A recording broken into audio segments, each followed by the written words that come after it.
Welcome back to the Jason Mushman channel. As I am at a stopping point on that 250R engine, I had to order some real small little collars and pieces for the transmission bearings and different things. So I'll explain that in the next video. I've got the transmission video coming up. But I had my crash anniversary coming up, and I figured as I'm approaching 500 subscribers, maybe you guys should know my story and why some of the things I may say or do don't make sense. At least they don't make sense to me. May 7th, 2006, I was near Dallas, Texas in Brashear. I'll have some better close-up pictures of these. For the round one of the Extreme National Dirt Track series. I was very excited. I had A-arms for the first time. I always ran a bone stock machine, stock axle, stock, pump gas, basically as it is in my dune picture here. There again too, I'll post that so you guys can take a closer picture, take a closer look. I had campaigned in the A classes, both production A and four-stroke A, the previous 2 years, and did really well. I ended up top 5 in the four-stroke A, and you have to consider this is pump gas, bone stock suspension. I think I had 400 EX A-arms. I did end up going into this race. I had aftermarket A-arms, Wrath A-arms, short and swing arm, Lone Star axle, the whole bit, which was the fastest amateur class. And I was going to run Pro-Am Unlimited with the likes of Daryl Rath, Harold Goodman, Tim Farr, Keith Little, Shane Hitt. I mean, the fast guys, the guys. I went down to Texas. This was from the practice day, the Bullet Speedway picture. We got rained out on Saturday. So they canceled the entire Pro-Am, or the entire amateur class program, and only the pro classes were racing, which set me just fine. I think I got second. There was 3 heats of production A. I got second place in the fastest heat, which netted me second or third place in the fastest heat, which netted me, I think, 6th overall. I'll have to recheck. Maybe I can do some screenshots of my points. So the next day, the Sunday, May 7th, I don't remember much of that day. I remember getting the track. We were rolling in the track. I was able to ride in Daryl Rath's rental car with some of his fast riders, and we were rolling in the track. That's about all I remember. I don't remember practice. I don't remember the heat race. I don't remember the final. But I was holding down. I had a good enough... I still don't know how I finished in my heat race. It was good enough for front row start. There is a video. I tried downloading it. I tried reaching out to get a better quality. Every time I downloaded it, it sucked. The quality sucked. So I'm going to put a link in the prescription down below. Front row start. Started looked like I was in about 5th place. I was holding down 5th place. Beating the likes of Chucky Creech.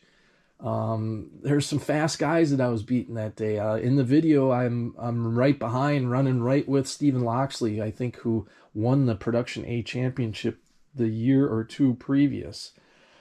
So, I mean, I was right in there with those guys, and I don't know what happened.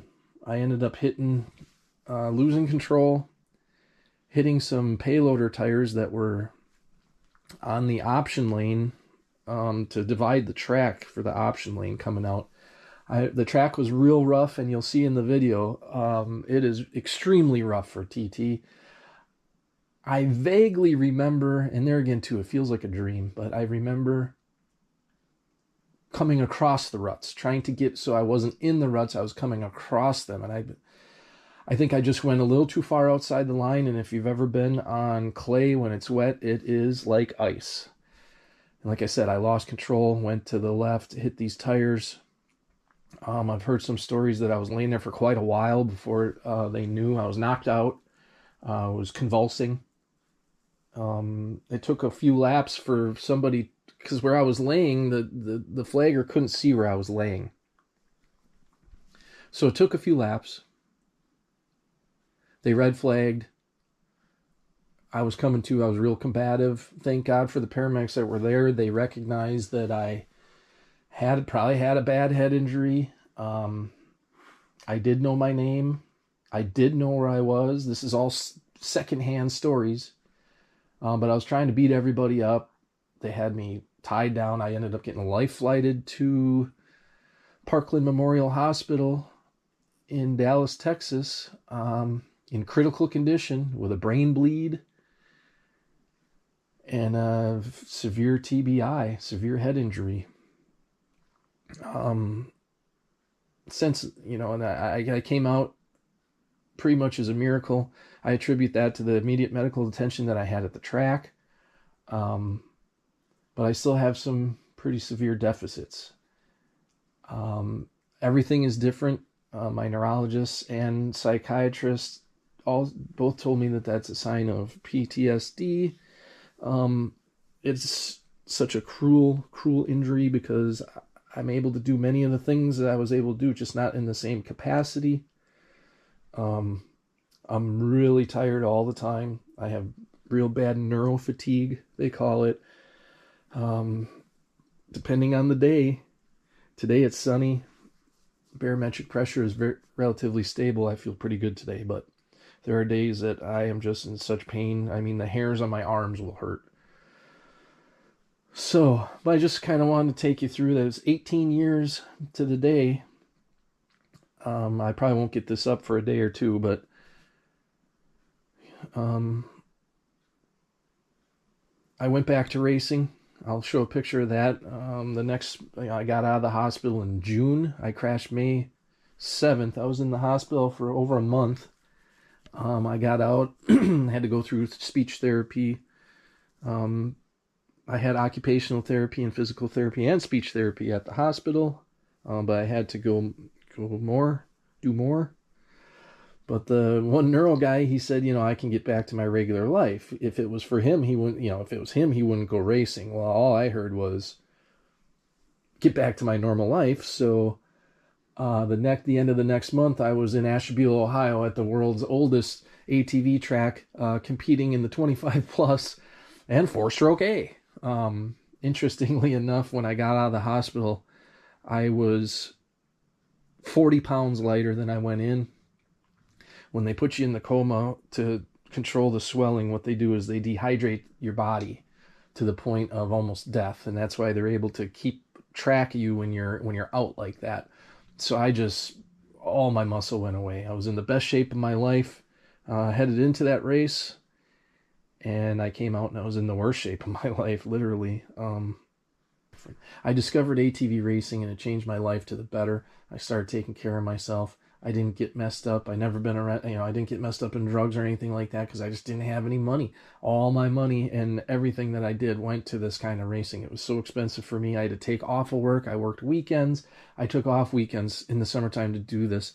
And it was for no money, zero money. We did this for pure love and passion for the sport. ATVs have taken me to I forget, 12 different states. Mexico,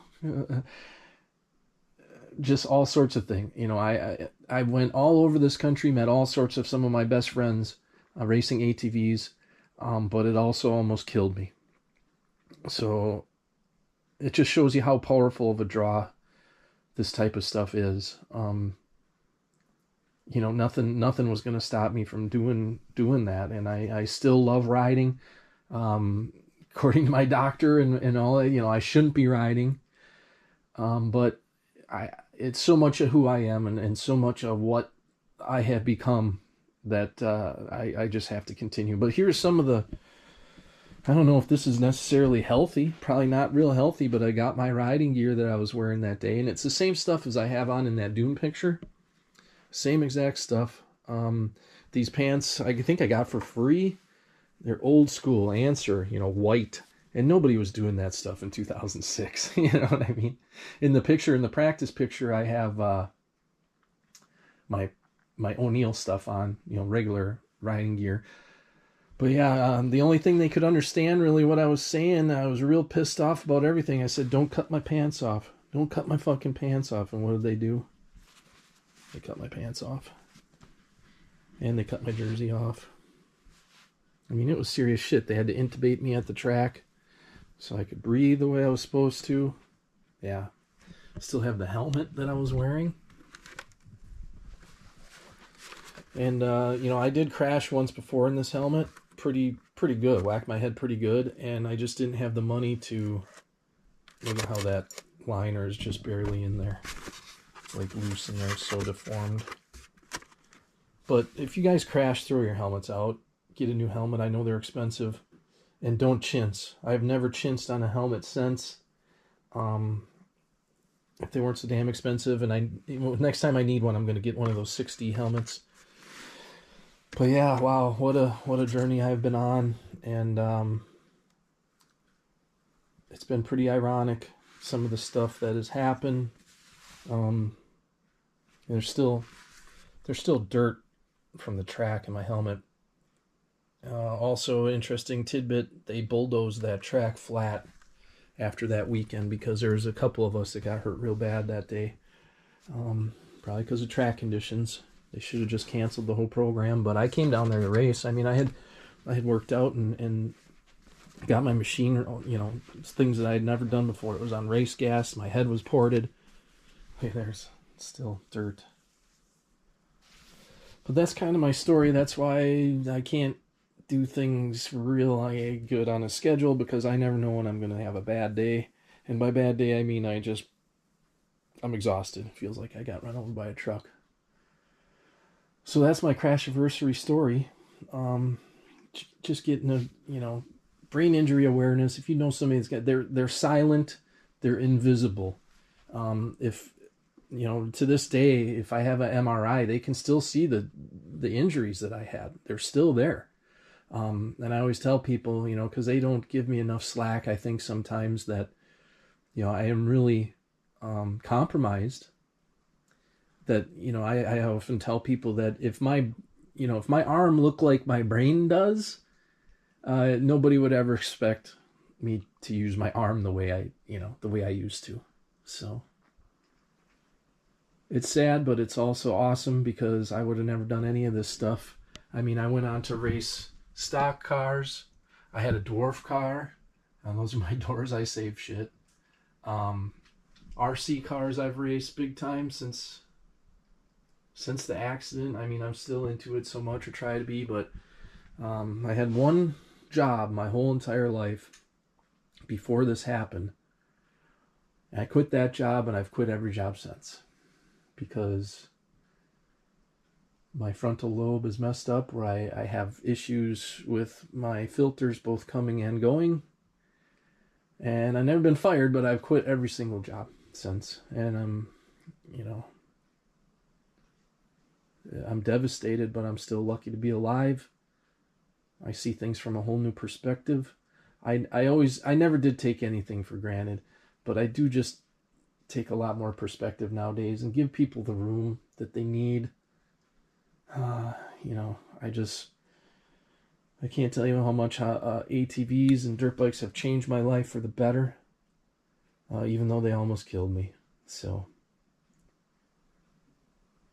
do the things that you love. I guess if it would have killed me, I wouldn't know the difference, would I? And I would have been doing having the very best day of my life, which I was. So really appreciate each and every one of you. It's emotional. I'm lucky to have everything. So please like, share, and subscribe. I'm going to put a title in the description to hopefully reach a broader audience about traumatic brain injury. And just safety, wear your helmet. The kind of injury I had, you could have without a helmet right in your backyard. So, and I'm guilty of that too. Once in a while I ride my 185S without a helmet. It's stupid. But I never was the greatest at deciding what was most physically healthy for me, I guess. But all right, wheelie over that subscribe button, you guys, and Until then, pop wheelies.